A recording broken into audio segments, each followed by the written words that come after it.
Margin line ఎక్కడ కొట్టుకుంటాము. Belt కోసం మనము 2 ఇంచెస్ తీసుకుంటాము.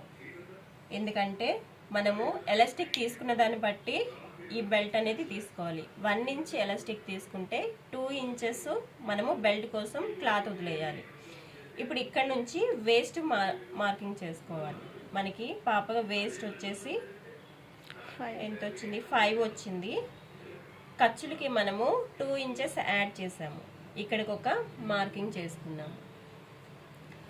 5 ఈస్ పాపకి కిస్తా పొడవు అనేది 8 ఇంచెస్ కానీ 9 ఇంచెస్ కానీ పెట్టుకుంటే సరిపోతుంది. 9 ఇంచెస్ పెట్టుకున్నాం. ఇక్కడ 2 ఇంచెస్ అనేది మనము తీసుకున్నాం. కిస్తాకి తీసుకొని ఇక్కడ రౌండ్ ఇలా కలిపిస్తున్నాం.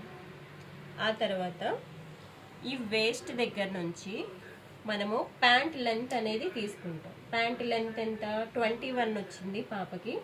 21 దగ్గర ఒక లైన్ తీసుకొని ఇక్కడ ఖర్చుల కోసం 2 ఇంచెస్ మనం వదిలేసుకున్నాం.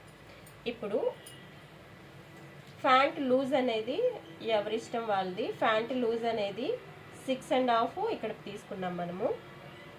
ఇక్కడ ఒక లైన్ కొట్టుకొని ఈ ఫ్యాంట్ లూజ్ పాయింట్ ప్లస్ కిస్తా పాయింట్ని ఇలా కలుపుకుంటాం.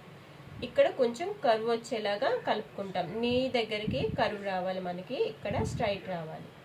ఓకేనా? ఈ ఖర్చు దగ్గర స్ట్రైట్గా ఇలా తీసుకుంటాం. ఓకే, ఇంత.